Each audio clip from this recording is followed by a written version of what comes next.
Seguimos en Noticias 3.0 conversando con Aldo Lorusso. Aldo Lorusso, como le conté, es un empresario, mediano empresario de la industria metalmecánica, bien digo, y dirigente gremial de su sector. Aldo, yo pensaba en esto que conversábamos la última vez que estuvimos aquí, hace 10 minutos.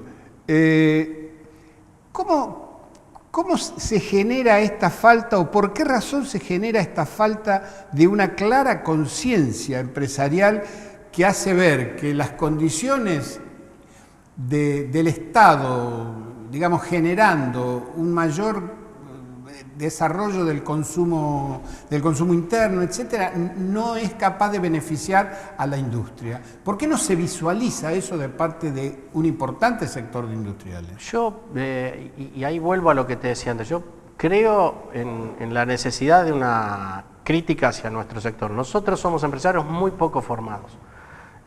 Nosotros no tenemos la capacidad de leer como empresarios la situación social, general. La situación general.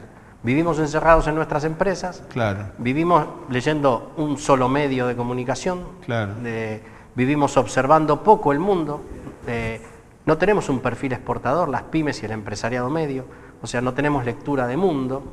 Entonces eso hace complicado entender un proceso histórico, un proceso económico, un proceso industrial, por estas múltiples razones, ¿no? No soy sociólogo, pero es una forma de entenderlo, ¿no? Claro. Y como sujeto de la clase media, claro. ¿No? Nosotros estamos más cerca de la clase trabajadora más calificada, exacto, que más cerca de las grandes, exacto, empresarios, grandes comerciantes, y eso ahí hay una confusión que se genera por no tener un sentido de pertenencia, claro, a lo que creo que falta construir, que en un momento Argentina lo construyó, que es la burguesía nacional. Una, ¿no?, burguesía nacional, claro, que es un tema pendiente.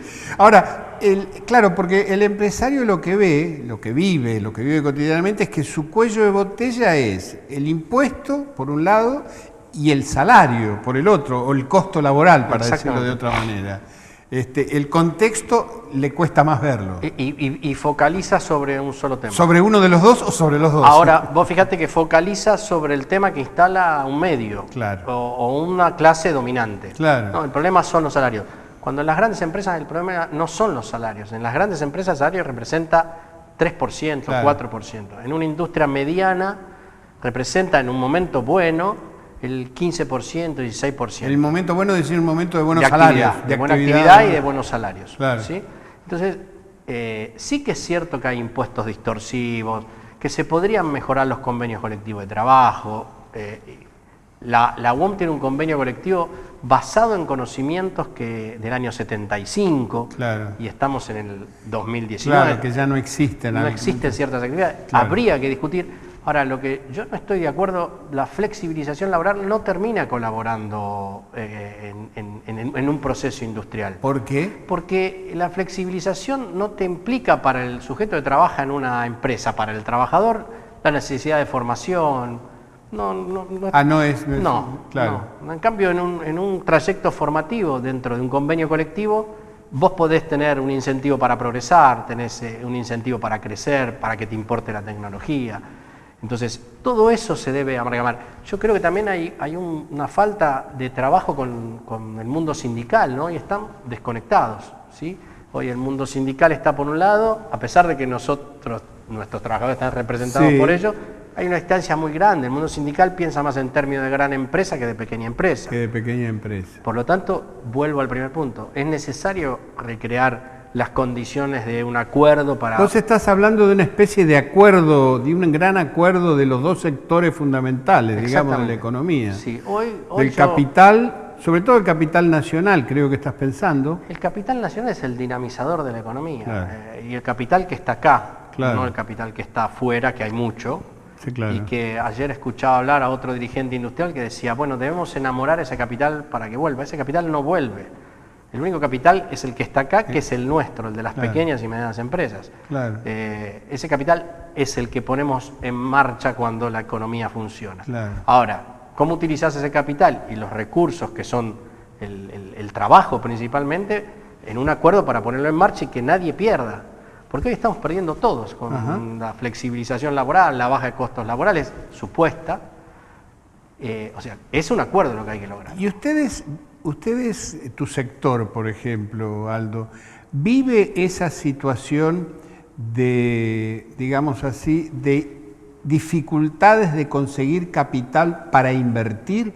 Porque hay una especie de relato del sector industrial y de la economía argentina, que es que no se puede invertir, no hay el capital suficiente para invertir.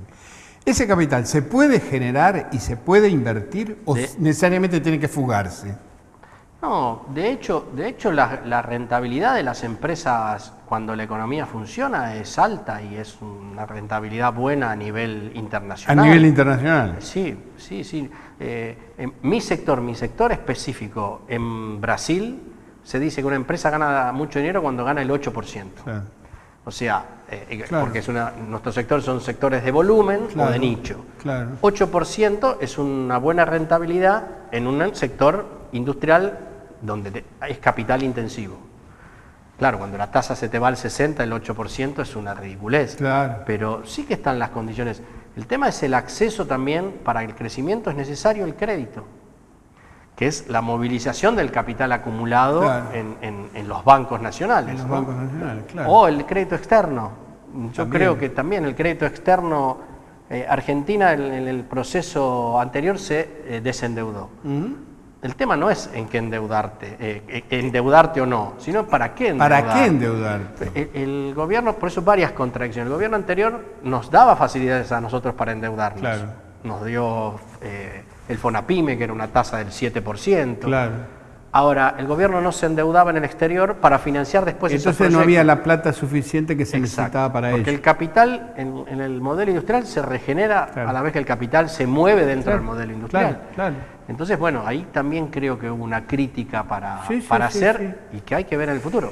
Y en esta convocatoria esta convocatoria ideal que vos estás pensando, que es una buena idea, ¿cuáles serían los 5 temas que hay que tocar? Mira, en principio es difícil de pensar para uno, pero uno sería un nuevo convenio entre trabajadores y capital nacional, ¿no? Una resignificación de los lazos entre el capital y el trabajo nacional.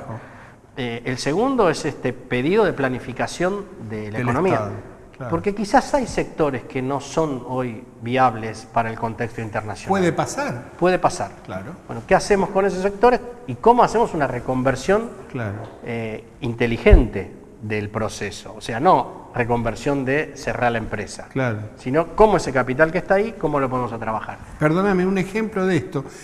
Cuando cae la Unión Soviética y toda la estructura productiva de la Unión Soviética entra en un estado de disolución, la reconstrucción de esa estructura productiva no fue replicar todo lo que hacía la Unión Soviética, sino elegir cuáles eran los sectores preferenciales. Exactamente, los estratégicos para el país, porque nuestro país no debate eso. Claro. O sea, bueno, el sector estratégico, a ver, nadie niega la importancia de la producción agropecuaria. Ahí tenés otro punto a discutir, la renta que acumula el agro, ¿sí? ¿En qué la estamos usando? Claro. ¿En qué la usa el agro? Claro. Yo siempre doy el ejemplo, un colega mío... El agro te va a decir, es mía esa renta y la uso en lo que quiero. Claro, pero el gobierno brasileño, el actual no sabemos qué política va a tomar, pero todos los gobiernos anteriores, incluido la dictadura, forzó a la reinversión nacional. Entonces, uno de los productores de tornillos, que es mi sector, de bulonería más grandes de Brasil, primero era productor de cerdos. Claro. Así como llegó del cerdo a los bulones. Al bulón. Y claro, después fabricaba las jaulas para transportar los cerdos. Después las jaulas necesitaba remaches para unirlas en su momento, no había soldadura. Entonces fue pasando de etapa y hoy es el productor más grande de bulones. Eso fue guiado por una política de Estado. De Estado, claro. ¿Entendés? Claro. Entonces, ¿se puede volver a hacer esto? Y sí, Alemania lo hace. Claro. Alemania elige los sectores. Supongamos que en mi sector no interesa tener bulonería. Bueno, ok. ¿Qué puedo fabricar? ¿Qué podemos hacer con las máquinas que hacen tornillos? Podemos hacer otras cosas que no son tornillos. Claro. Entonces, es un trabajo de inteligencia conjunta entre las 3 partes. Y ahí te meto el tercer componente, que es la ciencia y la técnica. Ajá. ¿sí? El tercer componente, que es la ciencia y la técnica, que vos tenés que articularla con el mundo productivo. O sea, proyecto con los trabajadores, planificación, ciencia y técnica. A eso hay que sumarle capital nacional que esté fondeado para llevar los proyectos adelante. Y un último, quizás, que yo le pondría que es el control de que las metas y los objetivos se cumplan. Ajá. ¿Por qué? Porque Perón decía que el hombre es bueno, pero es mejor si se lo controla. Entonces, esto debe ser supervisado por todos los actores. Claro. Si yo te doy un crédito para que vos inviertas en tu programa y compres tecnología, claro, y después vos filmás con un celular solamente, no ¿qué pasó? Y nadie viene a ver qué pasó. ¿Qué pasó? ¿Qué hiciste con esa plata que te Bueno, yo lo he visto en Alemania, esto pasa. Claro. Esto pasa en pequeñas empresas alemanas que le dan un subsidio, un crédito, pero después el Estado manda un técnico a ver que revise. Claro, hoy estamos cerrando el INTI. Exactamente. ¿El INTI es bueno o es malo? No funciona como el sector industrial lo necesita, pero no hay que cerrarlo.